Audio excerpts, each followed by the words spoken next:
Hello, ladies and gentlemen, welcome back to Disco Elysium. Alright, we possibly have our shit together. Let's check and see what our thoughts are at here. Our shit has 5 more minutes to get together. Volumetric strip compressor is working its way through, but 5 whole minutes. So, alright. We're not done with it yet, though, so it'll be 11:03 before we're done. We have some time to burn then, so... Thought I saw some guys over here. There's a bench we can sit by. Let's see what this over here. Excuse me, can you walk over this way? Thank you. I would like to see what this is. Some great tectonic forces crack the pavement like an eggshell. Let's go with this thing. Maybe a sea monster? No, probably not a sea monster. That looks like it could have been caused by an earthquake. Alright, possibly an earthquake. I mean, there was a revolution, right? There could have been bombs dropping or whatever. Let's go down the stairs. Thought there were some things over here. Oh yeah, there we go. This might cost money to look through, but we'll see. Oh, there's a plastic bag right there. We should probably grab that plastic bag. Oh, well, the coin operator viewer's banged up anyway. We can't do anything. Oh, right, we wanted to pick up the dumpster key from the manager. You're right. Okay, let's grab the plastic bag. And we'll go get the dumpster key. He doesn't like us, but so goes. Okay, plastic bag grabbed. That guy looks worse at it than we are. Oh, can we grab the bottle now? Oh, well, we need to equip the plastic bag, I think. So let's grab this and equip it. There you go.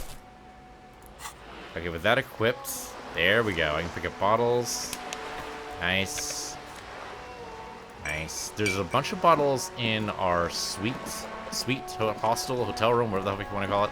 There were a bunch of bottles in there. But now that we can pick up bottles, we might actually have a source of income.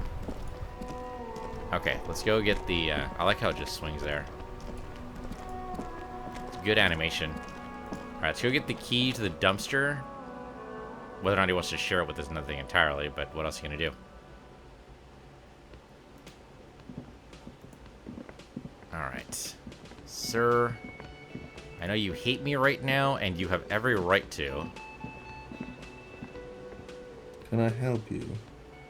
Okay, is the trash canister outside yours? No belongs to Worldly in Rags. I mean, aren't you the manager? Thank you for clearing that up. Why do you keep the container locked? Why? To keep the hobos and drunks out, that's why. And the neighbors, too. They put their trash there and they don't pay for the garbage company. I thought as much. And you're the only party with access to the trash container? Well, yes, us and the garbage disposal company. Seems a little callous, doesn't it? Something stirs in you. I wonder what this feeling is. Probably I'm going to find out. Doesn't it seem callous to you, guarding even your leftovers from the poor? Callous? What are you, Kraz Mazov? Almost all establishments in Robocall keep their trash locked. The Whirling Rags is not special in that regard. Alright, well, we need the keys. What do you need them for? It concerns the case. The lieutenant's voice is harsh and sudden. Please cooperate. Huh. Way to go, Kim. Takes the keys out from under the counter and hands them to you. Just bring them out until you're done, please. Okay. I don't think we have seen anything we need to talk about, so I'm not sure. No, we're not going to see the karaoke. We haven't found the right song yet.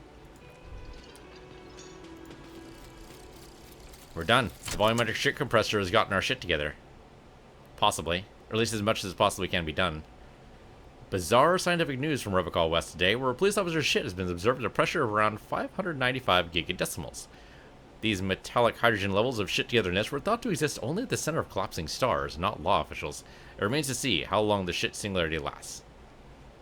Alright, all endurance white checks unlocked. Learning cap for endurance raised to 4. Sounds good to me. We got our shit together. What do you know? We're still, of course, working on the first problem, which is, you know, finding what way home, but I'm sure we'll find it eventually. Alright, just leave that be, and let's go ahead and unlock. At the very least, there should be bottles in there, right? Oh, speaking of bottles, hold up. Can I grab these? I can't grab these bottles. Never mind. Alright. They're somehow out of my reach. Let's not ask too many questions.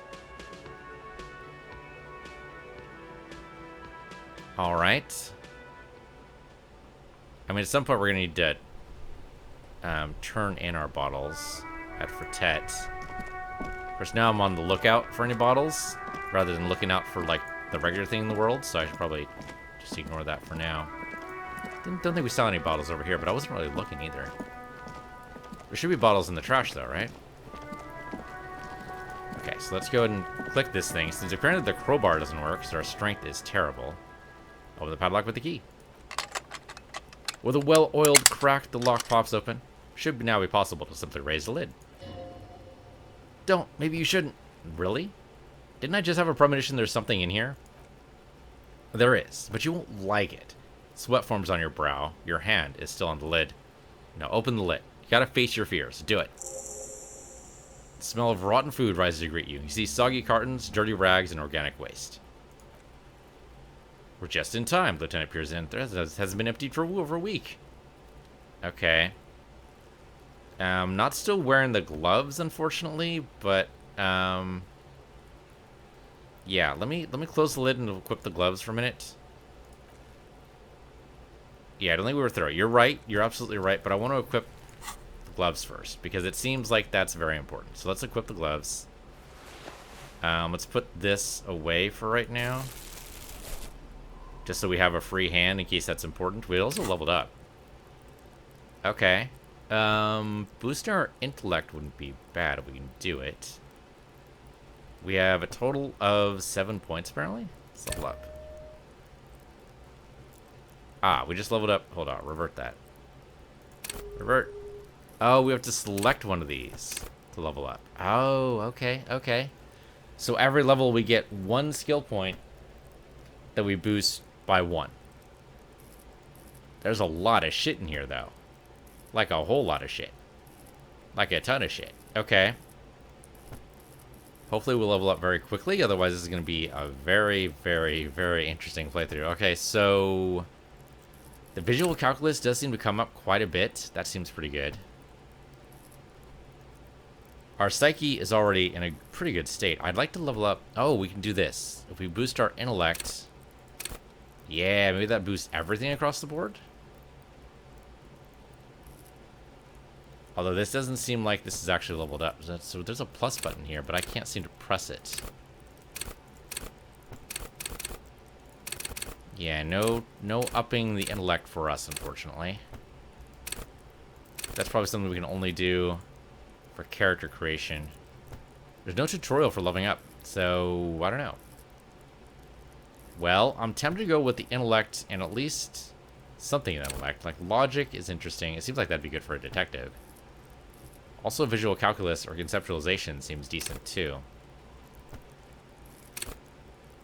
Reconstruct crime scenes. Make the laws of physics work for the law. Yeah, let's do this. Accept changes and close. Okay. Well, that kind of worked. Okay, now we're wearing gloves. Let's pop it. Okay, let's look under the boxes of carton. You see milk, an egg rest with 1 broken egg on it, some pasta wrapper. Picking up soggy packages somehow feels familiar. A box falls into pieces in your hands. Batiste Soldel cereal. There are plastic pasta packages below and turbo noodles. Nothing of note, however. Alright, what about the rags? Among the threadbare kitchen towels, something catches your eye. A pair of denim trousers? As the legs of the slime-covered jeans begin to unpool from the garbage, a rank corpse smell fills the air. The victim's clothes? The lieutenant smells them. Cadaverine odor is faint. If these belong to the deceased, they were removed when he was still in the early stages of decay. The lieutenant produces a black plastic bag from marked evidence from his pocket. Drop them in here, officers. Yeah, sure. Bag the trousers. Kim quickly searches the jeans. Guitar-marked blue jeans. Pockets empty or emptied. He wore them with a belt, too. A wide belt. The lips appear stretched, but... He looks into the container. The belt is missing. That's it. See anything else in there? I have another bag here. Something slimy catches your eye. Well, yeah, reach for it. It's okay, we have the gloves. A drab, long-sleeve shirt, olive-colored, appears from the food waste, dripping with pus. Alright, bag the shirt. Alright, more experience for us. This is a military-type overguard. No label or serial number. This is the kind of rib-knit shirt that's worn over light armor to conceal it in an urban scenario. He nods to himself. Anything more? The rest of the rags are just kitchen variety waste. A yellow old mug that catches your eye, but other than that... Alright, just tell him, throw out to old mug. That's it. Alright, we should go to Garte again and ask if he knows who put the clothes in the trash. Could be as simple as someone from the hostel cleaning the yard, or that one. He nods towards the red-haired boy behind him. I'd advise against confronting that force. Okay. Lieutenant nods and looks back in the trash can. Well, we should search the food waste just in case. It's just organic waste. Cold and slimy on your hands. Apple and potato peels, mostly unidentified sludge, and the occasional chicken bone thrown in for good measure. But hey. Nothing. It's nothing. Nothing more to see here. What's this? What? A blue piece of plastic sticks out from the apple peels. It's shiny. Looks like the corner of something. Alright, we're definitely gonna pick it out. Something larger. A clipboard. A blue plastic clipboard with moist papers hanging from it. They look badly damaged, but you can still make out forms and notes, written in the man's handwriting. Officer, is that your paperwork? No, it can't be. Yes, it is. Look, he points to it. This plastic has the RCM street card on it. You even got an autopsy form. A miserable looking slip of paper sticks to the board. If you don't mind me asking, how did this get in the trash? Huh.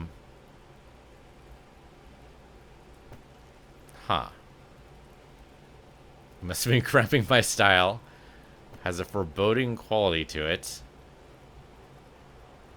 Let's go with this. I mean, it's technically true even if it was us. Someone from the whirling threw it in the trash? I don't know. I'm boring. Boring? Try dangerous. You should do a thorough inventory of that. Be sure some has not fallen into the hands of the RCM's enemies, organized crime, or worse. Official notes sometimes contain informants' names of undercover operatives. Okay. I'll do that. It also not hurt to start taking notes on the case. He peers into the trash where soggy cartons and rags stink uninvitingly. Now, tell me what your eagle eyes see, or are we finished? Okay, some items such as ledger you found are interactable. Go to your inventory and find the interact tab to find your paperwork. Got it. Let's get the mug too. What the hell? You pick out a broken mug with an oddly racist depiction of the yellow man, frolicking saffron. Okay. Don't suppose it's antique? Only in a social sensibility. Yeah, okay. No, that's fair. I suppose we'll take it? The man briefly glances the mug, then returns his sight to the totally fair. Alright. We investigated. Yay? Possibly yay. Alright, so we have this interactable item here. We have the mug. We can inspect it. The broken-eared mug somehow made its way into the whirling in rags dumpster. It depicts a person of Sumerian descent, frolicking in a field of saffron flowers, buck-toothed and grinning feeble-mindedly. It appears to be a cheap knockoff of some colonial era antique. Wow. That's, disturbing on a couple of different levels. Alright, what about the ledger? It's full of notes written in a man's dense cursive. Have a closer look. Maybe it can be salvaged. Okay, yeah, let's interact with this. It's ledger you found in the trash. A pitiful cabbage of white and yellow papers hanging from the plastic board, barely held together by a metal clip. This sad display is made complete by the faint smell of urinal cleaner. Anything else? There's a piece of toilet paper, or is it cleaning tissue? No, it's toilet paper. Desperately sticking to the back of the blue plastic clipboard. It's a metaphor for you. Below the pathetics, terror. Do not look into his blue heart. I mean, this seems like a bad idea, but I'm gonna do it. Inspect the toilet paper. It's just toilet paper, sticking to the back of the plastic clipboard. You can take it off if you want. Let's take it off. We gained experience for that. Okay. Still wet, the toilet paper peels off the plastic easily. All you have to do is shake it off your finger, and voila! The ledger now looks marginally better. Alright, let's see what the clip says. An aluminum block runs the width of the board, biting down on the paperwork. Its crocodile teeth are the only thing keeping the papers together. A regular pencil, the tip worn down to nothing, has been attached to the clip. Run your finger across the aluminum, I suppose? The surface is interrupted by a silvery sticker. It's rectangular, sparkling with iridescence. You don't know how you didn't notice it before. Hey, Lieutenant, what's this? What? He's lost in his own notes. It takes a moment for him to see it. That thing? It's a halogen watermark. We use it for adding information to RCM property. Interesting. What kind of info? It depends. Aside from an anti-counterfeiting stamp, mine has my station number and address. The information varies by date of issue. How many years you've been on the force? He's thinking. It'll have that. How can I read it? Any capable light with the right wavelength will do. Like, for example, all RCM vehicles have headlights designed to reveal halogen watermarks. Mine do. This means you can read the watermarks you just turn the lights on. Excellent. We will definitely do that. Alright, thank you. Okay. Okay, so let's look at the actual papers. Maybe they actually have our name on it? Like, it seems like that's got to be the first information you fill out when you're filling out a form. You know, who actually looked at this stuff? Browse the white pages. They're not exactly white. They're yellowed in patches by sunlight and alcohol and covered in dense blue handwriting. Ink escapes into watercolor patterns, reaching its tendrils across entire pages. The paper itself is checkered with faint red lines forming short paragraphs. Once in a while, there's a red stamp that exclaims, "Case files, commit to paper." The case files themselves are plenty. You count more than 100 sodden, crumpled up, earmarked pages falling apart in your hands. They appear to be sufficiently organized and extremely dense, if mostly illegible. What's in there? What are they about? Work, strife, poverty, the Jamrock Quarter. These are handwritten logs of investigations dating back to January 51, this year. The exact number is hard to estimate due to the missing pages, and an odd naming convention, but there are at least 20, maybe 30 cases. Undertaken, not completed, mind you. There was mention of a naming convention? Yes, it appears you employ a, shall we say, robust yet literary system. Each investigation has its case number written on the margins, yet, still more tellingly, most are accompanied by a name. Oh my, and they're written in capital letters, too. Yes, all caps. One is called the Next World Mural, another the Square Bullet Hole Murders, another yet the Unsolvable Case. Go ahead and give me more. Others appear more lighthearted. The Guys on a Couch in an Unexpected Location, and The Murder at the Hookah Parlor, even the rare article Free Collapsing Tenement. Murder features prominently throughout. You like this grimy murdering, don't you? It's going to take an effort to place these case files together, but it can be done later, once you're done inspecting them up close. Alright. I have to open an official case. Is there room? There is, for precisely one more. 15 pages near the end remain untouched by the damage. The checkered grid forms a structure of passages, breaking the case into subtasks to accomplish. Ooh, committed to paper. The tasks you've completed flow out of the pen in a brash freehand similar to the rest of the letters. The wording comes easily. It's almost robotically simple. A language developed for a mental rigor and simplicity. Inspect victim's body. Interview the cafeteria manager. Well, let's cross out the ones we've already finished. Satisfying slash signs across the paper. You're done, it seems to say. And you. And you. And a fuck you to you, too. The last one cuts a slash right through the paper. Things seem to be done and already done. The composition of reality. This is an extremely useful tool for a detective with a citizen's militia. Now all that remains is name the case. Lieutenant, have you by any chance named our case? No, actually. Any ideas?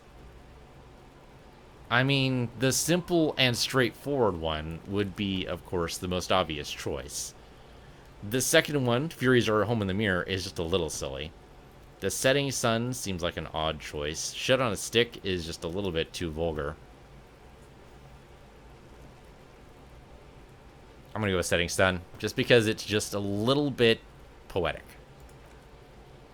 Okay, he nods. It's a good name, but it has one problem. This case has nothing to do with the Setting Sun at all.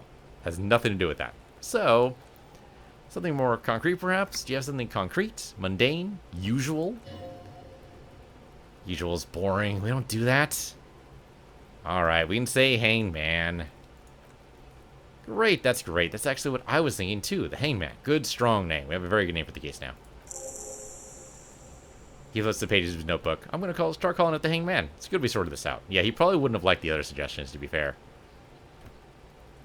Okay. Kim, all my cases employ naming conventions similar to what we used on ours. Yes, how very childish as you, he mumbled. In your, and my, defense, almost everyone in the RCM uses the titular system, in addition to the official alphanumeric. Why is that? It's a holdover from the early days of the RCM. What after the revolution, when the organization had little idea how to do things? It persists in an unofficial capacity. Officers use these titles to refer to their work amongst themselves. I seem to have named a case the Square Bullet Hole Murders. Again, in your defense, I seem to have named one, he peeks into his notes, the Man with the Hole in His Head. That was a real person. His death was real. Still, I named it that, to amuse myself. He smiles. I pray his loved ones never find out. What happened to him? Rail spike to the head. He died. It was a workplace accident. Well, I hope he died.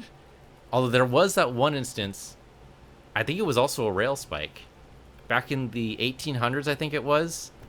Like, someone actually had a rail spike through their head and they lived. Their personality completely changed. It was actually, like, a marvel of neurology. He was studied for years as people kind of just ran tests and like compared against what he used to be and all that good stuff. But yeah, he lived for like another like 20 years after that incident. It was kind of amazing. Okay, I'm done inspecting these. Close the case files. Okay. Can I read the case? Ooh, no, our logic is not good. All right, no. So browse the yellow papers. In the back, you see some thin, translucent copier paper. Some neon yellow, some bright red, all covered in boxes like matching armies. These look like official forms waiting to be filled out. Okay, what type of forms? 3. The topmost are misconduct fines, the middle ones are station calls, and the bottommost are field autopsy forms. Each is easy now to make sense of. Yeah, I think he had to leave the spike in. I think, from what I remember, it's been too long since I read. It's in Wikipedia somewhere, but I don't remember how to search for it now. But yeah, the guy with the spike in had to leave it in. Because obviously you couldn't take it out, because medicine at the time wasn't good enough. I think even today, you'd probably have to leave it in. You'd probably shave off the ends and kind of cover it over with like some fake skin. But you've got to leave it in, because, yeah, otherwise you can't close a hole of that magnitude. Okay, let's see what misconduct fine is. A monetary penalization ranging from 20 to 250 real. Several cases allow for 1,000 real, but that requires special paperwork. The details of issuing these fines are spread out over the rest of the fields. Alright, what's station call? These are quite sinister in tone. They give a date and time for the person to appear at a specified precinct police station. Below the call are criminal charges you risk by not appearing. Alright, field autopsy. A dozen pages of thin copy paper, bright red in color. You see the parameters of the deceased human form waiting to be filled in. Age, sex, condition of internal organs, color of their irises, predation marks, condition of sexual organs. Okay. Yeah, so the remains now is to fill in these forms and hand them to people. Fines for wrongdoers, interview requests for bad guys, and field autopsies to dead guys. What delicious power hid within this pathetic mess, you feel better.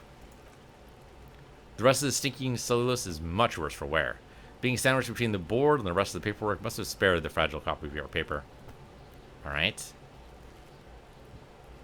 Alright, we're gonna try this. He explained the system, so we get a +1, but we only have logic 1. I had the chance to upgrade my logic, and we decided to do something else, so I guess we're gonna do this. We actually succeeded. You can piece them together using the alphanumeric code in the margin. Always begins with HDB41, then date of initialization and time of arrival on the scene, followed by the title. For example, HDB4112011-700, the Next World Mural. Weren't those officer and precinct? Why, yes, your precinct number is 41. And HDB, every last alphanumeric in the files begins with it. And these are your case files. It's safe to say HDB are your initials. Ram Darjan Binzakin? Yeah, no. How long does it take to read a case? It takes about half an hour to piece one together using the system you devised. Where do you want to start? Ooh, let's not do that right now. I'm sure they're interesting. We don't need to do that right now. Okay, just because it's an option, I'm gonna do it. Let's smell the ledger. The acidic stench of rotting food is rubbed off on the cellulose. It now forms the base of the experience. The base surrounded by a faint air of spoiled meat, the stuff of death itself, and then sprinkled liberally with the citrus zest of toilet cleaner. Yay? Let's look at the clipboard. It's made of dark blue plastic, hard enough to beat someone to submission with. The edges are rounded, however. The U4 sized board feels thick and heavy in your hand. Light shimmers on its wet surface. On the back you see the embossed letters, RCM. Shake the ledger. Something rattles inside ever so lightly. Is there a hidden compartment? Peek inside. The plastic shimmers like lapis lazuli, but is not see-through. You cannot see into its center. How would I open it? With your hands? U4 sized pages hang from the clip. Okay. Interfacing, medium. Okay, no, even chance. Oh, but we need to... Okay, we'll wait until the lonesome long way home. I can talk today. Is actually done. Which, you know, is like 4 hours away or something like that. Alright, put this away for now. Did very well. Did we have an interact with this thing? I don't know why I would want to. It just erased the mug. What's there to read here? Well, there's a lot to read in here, actually. Look at all that content. Oh, boy. Here we go. What are you going to say about a broken, tossed-away mug that you dug out of the garbage? Alright. This mug is an example of prejudice. I'm going to use an example of what not to do. But it's in the trash. Why don't you just call it out when you see it? Or do some volunteering work. Just finish your case, detective. Alright, that's fair. Can we just chuck this on the ground then? Is that a thing we can do? We can't hold it. I can't run. No, it's stuck in our inventory forever. I took the mug. It's mine now. It belongs to me. Alright, that's just how it goes then, I guess. Okay, let's see if we can do something with the... Oh, shit. No, the footprints are gone. I raised up our visual calculus to see if we can do something with the footprints, but it looks like I can't even hover. Oh, no, there we go. There we go. We got him. I mean, I stepped right over him. That seems bad. Okay, medium. Still low, but better. And no. Still not doing it. You're bad at this. Okay. This seems really important. Tracks in the scene. I can't read them all, Lieutenant. Well, don't beat yourself down. Neither can I. We'll have another look later. Alright. Alright. Kim can't do it either. I mean, that only makes me feel slightly better. Okay, so I got my shit together, so we should look at this. We do, yeah, we got our shit together. Alright. I mean, there we go. High chance, because we got our shit compressed to +6. Very nice. Let's do it. There you go. As you breathe in, the odor comes over you. It's a spell of the mind, teaching you to run, or telling you to run, and your stomach to wring itself empty. With your hands at your sides and your eyes squinting, you stand in it. Do they always do that? They do after 7 days, yes. We're deep in decomposition here. Alright, step closer. Oh, I like how it zooms in. That's good. Alright. The man before you is naked, but for a pair of underpants and enameled boots. His skin is greenish, marbled with decaying veins and botched by lividity. A fading web of tattoos covers his chest and shoulders. The cargo belt, used to fasten him to the branch above, appears industrial in strength. Alright, let's inspect the boots. The material appears to be ceramic. Its clean white stands in stark contrast to the decaying flesh above the knee. The man wore thick polymer socks, probably for padding. A fine array of interlocking plates covers them. I mean, it looks like stormtrooper gear, like actual, like, Imperial stormtrooper from Star Wars. Delicate and fragile, they feel alien to the world around you, out of place somehow. What kind of boots are these? They're armor, not boots. With his notebook under his arm, the lieutenant crouches to inspect the soles. Technically speaking, these are sabatons. Okay, what kind of armor is this? Ceramic plate, zirconium dioxide, most likely. This is where the make would be. Where? Under the heel. Fairweather. He turns the boot slightly. Fairweather model T500VE. I'm guessing that's vitreous enamel. This is advanced stuff. What happened to the rest of it? The locals probably scavenge it. It would be odd if he had more on after 7 days. We should keep a lookout for these pieces. The armor could yield information. He nods towards Kuno, eyeing suspiciously. There's one thing he might actually know. If you wear those pieces, it will help me protect your mortal coil. Okay. I mean, it's always nice to wear armor, but wearing a dead guy's armor just seems rude. Why does my mortal coil need protecting? Yes, bullets will fly, they always do, and the coil is fleshy and mush and permeable. Casted ceramic shell. Resist death. Maybe he was just wearing the boots and there's no rest of the armor. No, I think he had something precious underneath the clothes. They had to remove the jeans and shirt we found to get it.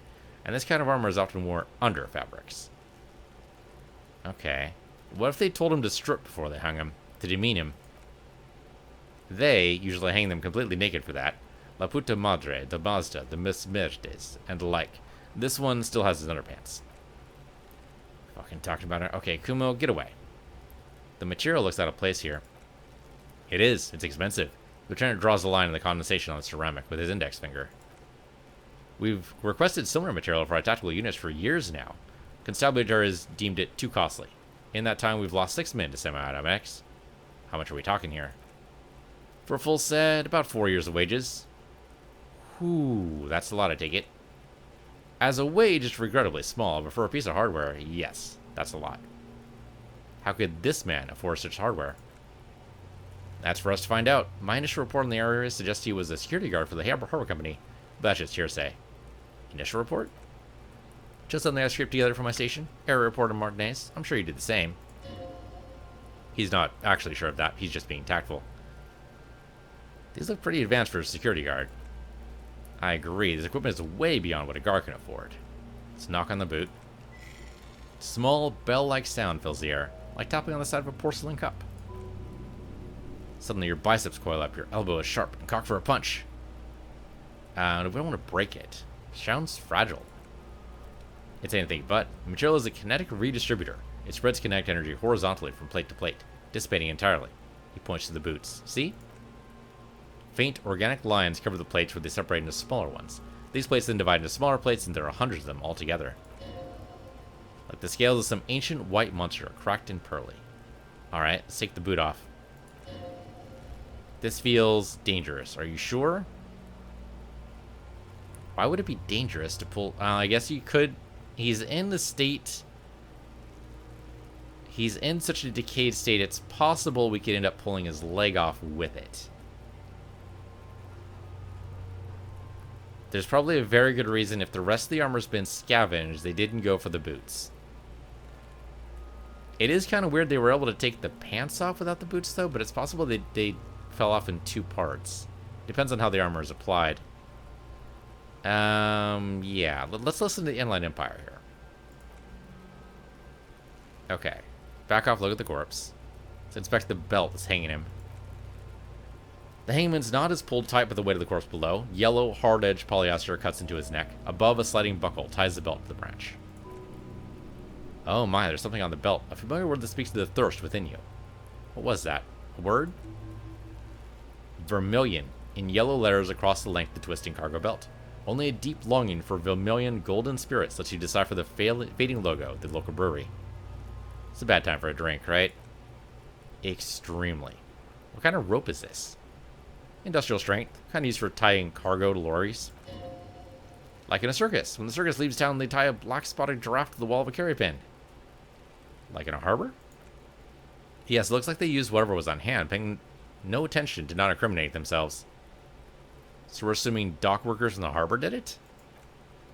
The brief suggested as much, politically motivated by the ongoing strike. Did you not get a briefing? Yeah. Maybe that's a little bit too honest. My past is undergone total annihilation. Nothing remains. My mother, the love of my life. Certainly not a briefing. Okay. You should ask me for one the first moment we get. Alright, we'll do that as soon as after we're done inspecting the corpse here. I sure want him to stay there. The polyester seems strong. It's not merely polyester, it's steel reinforced. He rises to inspect the news. See these lines? This is where the wires run. I see rivets for more than 20 strands. This makes getting him down much more problematic than I assumed. We actually have a chain cutter, though. Once we climb up there, we can do that. How'd they get him up there? And this is one of those things that's easier to use one way around. He points to the buckle tying the belt to the branch above. I think they lassoed the branch, then pulled on the belt. Buckle closes. Makes a pulling motion. That's what I would do. Seems easier than climbing up there. Yeah, fair enough. Alright, let's look at the tattoos. Intricate web of blue lines stretch across the torso. From the right shoulder to the solar plexus, each time they intersect, a small white star is formed in their crossing. Hundreds of fading asterisks riddle his skin. Their concentration is highest around his heart. His corpse is marked by stars. Well, mine be marked by alcohol and heartbreak. Your fist clenches suddenly. Be riddled with, well, probably marked by bullet holes, to be honest. Decay is creeping on the tattoo. Already most of the canvas that's holding it is darkened. Now it disintegrates slowly, letting out a stink. Is this a map of the night sky? Map of the stars? He turns around to breathe before inspecting it closer. I do see some similarity to astronomical charts, Great Stream Messenian maybe, but this seems more particular, customized somehow. As if someone left out most of the night sky, filtering it through a personal choice. The principle of this filter remains unknown to you. The thought dissipates and you feel as though you were only half right. I'm missing something here. So am I. Sudden ringing fills the air as Lieutenant pulls down the zipper of his orange jacket. He takes out a thin piece of milled aluminum from his coat pocket and pulls it open. It sounds like a sword being unsteeched.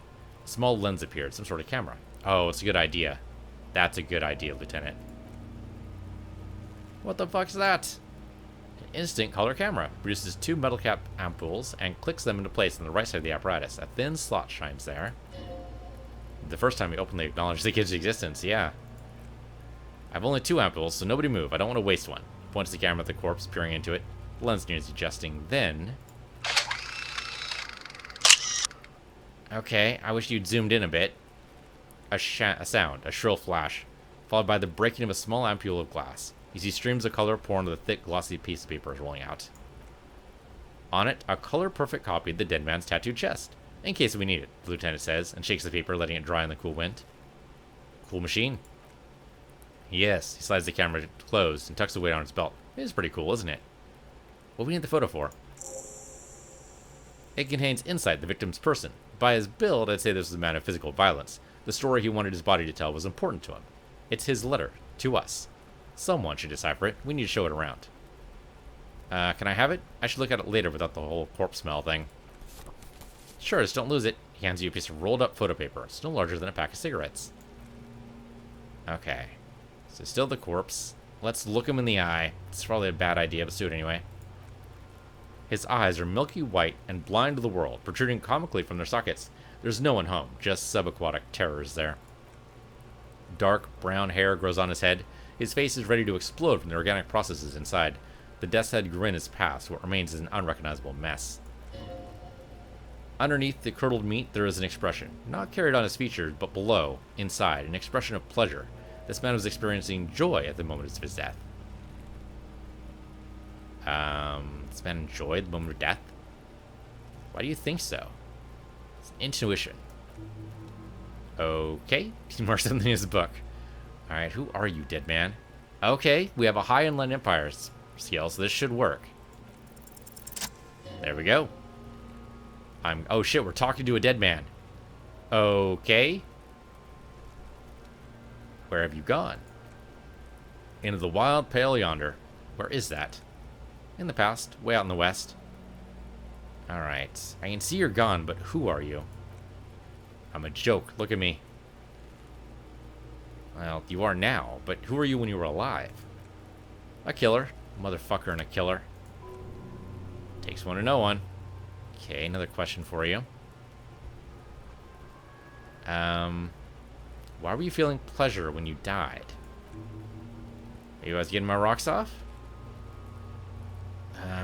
Alright. Feeling sexual arousal when they are hanging you? Do I look like an erotic auto asphyxiation type to you? I mean, the thing is, that's supposedly very, very common in hangings.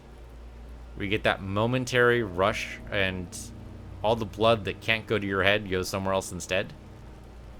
I don't know. No, probably not.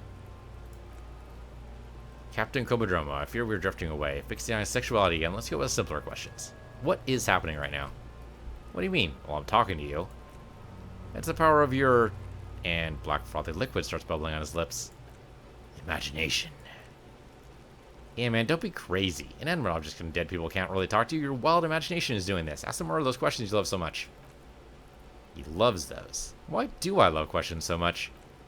Because you're a copperoonie. Look at all of them go. Do you want more questions? No. Actually, give me a comical amount. Coming right up. Okay, who killed you? Love did me in, brother. Copa, it was love all along. Is my name Rooney? Fuck, no, you're no Rooney. Rooney is obviously not who I am. Between you and me, your name is probably Harry. Could I really be Harry? You can be anything you want to be, brother Capo. Why do I feel like I've forgotten something terrible? Because you have. Can you ask me questions? Sure, Lobo, I can ask you a question. Why are you doing this? What? Looking at my face, motionless, looking in my eyes, standing there. Why are you investigating my murder? Because he told me to. You're a lying sack of shit, Capo. You're doing this because there's nothing else to do. Everything else is over. It's just me now. I mean, you might be right. Alright, enough. You can come back and look at this face anytime you want. Ask me your little questions fresh in your memory. Create associations. Remind yourself of your mortality, Capo Lopo. Alright, how do we get them down? He stops to think, then checks his notes. Are you sure we finished the preliminary examination of the cadaver? We might miss some of the things we want he's down. Have another look first, just in case, because he's probably right. Squint step and take back. Alright, observe. One lower extremities are pink with a dash of blue, his fatted hands, thighs, and neck just above the noose. The rest of the corpse appears dark green in the cold spring air. I'm squinting, Kim. Why am I doing it? How should I know why you're squinting, officer? His face and hands are pink. Thighs, too. The rest are greenish. Oh, he snorts. You're trying to assist lividity.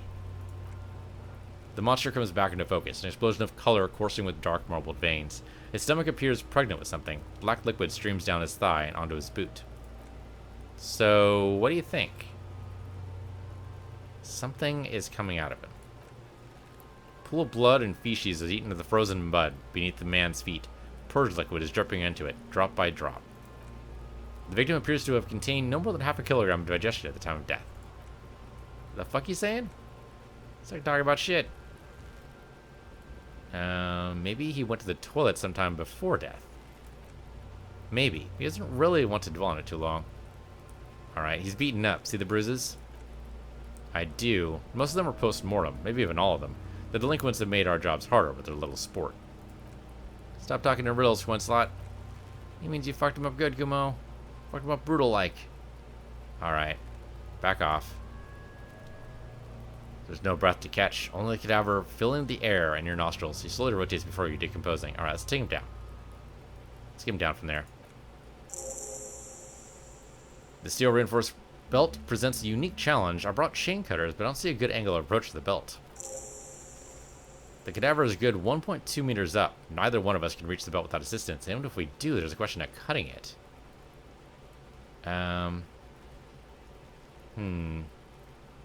We could saw the branch.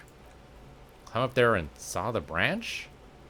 Yeah, either one of us could do it. We could use the kid's ladder on the side of the tree.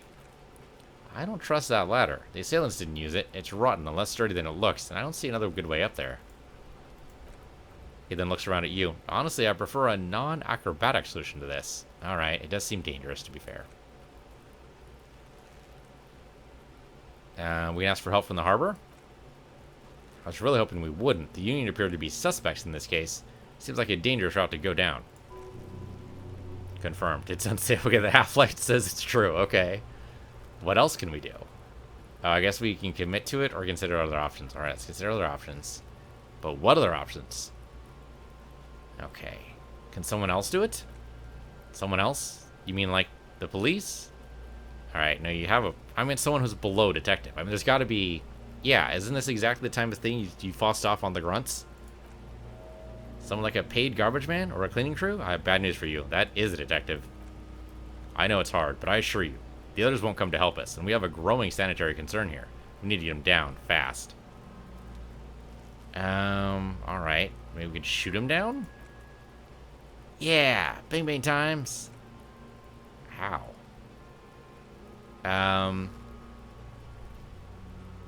I don't know, just, you know, shoot up there maybe, towards the branch? Yes, he corrects his glasses. The buckle, where it ties the cargo belt to the tree. If the shot hits that, then there might be a small chance to release the belt. Yeah, now we're talking. Entertain the Kuno.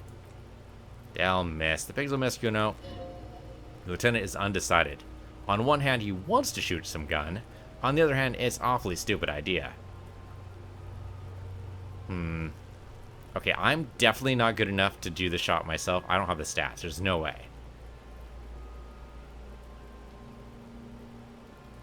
Well, it's either that or ask the suspects to take him down, which seems like a really bad idea, too. Take the shot, Lieutenant. Do it. Blow his head off. I mean, he might. Take the shot. Silence. With his elbows sharp, the lieutenant unzips his jacket and produces a lightweight firearm. He drops a proper cartridge in the barrel, separates the scouring stick, gives the cartridge 5 tucks. He then steps back and assumes the falloest position, taking aim. The corner of his eye twitches, his fingers on the trigger. Easy does it, partner. He's gonna fucking... The kid's voice is drowned out in a shrill blast that echoes off the walls of surrounding tenements. A cloud of smoke slowly parts in the air as the lieutenant steps back and says to himself, God damn it. He feels bad about it. About his eyes, mostly, just having bad eyesight, probably from a young age. Whatever you do, do not console him. Okay, this guy's just being a racist. Could not get it easy, but then, not a hang up, is he? Alright, okay, we're not supposed to console him. Empathy says not to do it. Try again, maybe? No, we're lucky as it is. We didn't break anything, and the victim remains uncompromised. He looks around at the windows overlooking the yard. Any more mistakes, he's put us in an unfortunate position with the locals. We have eyes on us. Didn't do us any favors with that. Alright, well now. I have to say, it's beginning to look unlikely we can get him down without assistance. Alright. Then we have to ask for help from the harbor. Has to be done. Okay. He looks at the cargo belt. They do have the tools and the men. And since it looks like they put him there, they can get him down too. Okay. Let's do it the lousy, dangerous way. Okay. How do we get inside the harbor? From the gates. By negotiating or fighting. I'm unenthusiastic about fighting. He looks around. Or we could try to find some secret third path. It's unlikely, though. To the gates. Let's fight. Okay, definitely do not listen to physical instrument. Seems like a very, very bad idea. Won't it be dangerous? To bust the suspects relative to the victim's body? To be indebted to Everett Clare? Very much, yes. Which is why I would prefer us to handle this ourselves. Clearly, we can't. Kuna West is just such a dick. Who's Everett Clare? The leader of the Union. Dangerous and corrupt man from what I hear. You don't want to owe him much. Yeah, don't go being someone else's bitches. You're Kuno's bitches. Alright, let's just get to it. I'm the kid. Might know what happened to the armor. Looks like we leveled up. So we leveled up again. The visual calculus is not quite enough to do anything with, but... Oh no, actually we didn't level up again. Why does it click there? That is strange. I don't know why it clicked. I don't have new things there. No new things there. Yeah, why did it click? Why do I have a thing? We're still working on this. We still got 3 hours, 53 minutes here. Alright, we have time. I have no idea why it blinked here. Maybe something leveled up on its own. Well, it definitely wasn't my physique. Although my physique is 4. That's actually not that bad. Though, if we wanted to shoot it down, we'd be working with either our hand-eye coordination or... I don't know. Perception, maybe? Either one of those is not good. Yeah. Okay. So I'm kind of glad we didn't take the shot ourselves. I mean, the 2 is better than the 1 in intellect, but it's still not that much better. Alright. I mean, we should probably talk to him about the armor. I'm wearing the gloves, but it doesn't seem to matter at all, so I should probably just take the gloves off. Yeah, let's take the gloves off. Gloves. Oops. Gloves off. There we go. And might as well also just keep the bag around. Where's that? Here we go. Keep the bag there, and I can sell those stuff later. Okay. So let's ask about the armor, I guess. I really don't want to talk to the kid. I don't want to talk to the kid. We already talked to a corpse. I'm done talking to the kid, too. But yeah, we gotta make sure the body gets down there, but I don't know how the hell we're gonna do that. Okay. We just don't have the calculus ready yet. Maybe we just keep improving our visual calculus every time we level up. There's probably other, better ideas. I'm trying to look around for other bottles, too, just in case. We got only 2 of them. That seems like a very small number. What is this? I do want to see how much they sell for, though. Okay, goods from the lorry, litter of surroundings. But it said we could sell them over... What, this guy? Maybe, like, inside the actual store. Oh, okay. That's probably the harbor over there. Okay, failed white checks can be retried by increasing the robot stores. Okay, good. Okay, so let's go over to the counter here. Melancholy pop song. Okay, I guess we go to her. Welcome to Fripp. Feel free to look around or something. Everything is out on the shelves. Okay. I would like to... Well, I have some questions. Okay. I'm not really supposed to be chatting to anyone, but... Can you tell me anything about the dead body? Don't really know anything. I mean, I know it's there, but I haven't seen it, so... You know the man who died? Not really? Does it mean you know him a little bit? No, I didn't know him at all. Okay. How long has it been there? Don't know. Really long? What do you think happened? Don't know. She's totally useless. No need to worry. The lieutenant's voice is soothing and professional. It's just standard procedure for us to rush around. If you hear anything, let us know, okay? Okay. Thanks for your help. And that's it there. How are we supposed to... I thought we were supposed to be able to... Oh, we're supposed to go over here. Yep, Terror Machine, insert bottles. We had a whole 20 cents. So then we got picked up... I think we picked up 2 bottles, so we got 10 cents each. We are slightly richer. We now have a whole 0.80 real. We don't actually have any full reals, but that'll do. Okay. If we can go back up to the hostel room, we might be able to pick up all the bottles around there, and that might actually sell for a pretty penny. Well, by pretty penny, I mean we might get a whole $2 out of it. Oh, and look at that. Time flies when you're engrossed in a detective story. So, oh, that door is very, very closed. I mean, we can look at it, but it probably is. Yep, closed from the door. But yeah, this is going to be it for right now. So thank you for watching. This has been Disco Elysium. I'm Piece of the Universe, you're Piece of the Universe 2, and I'll see you guys next time.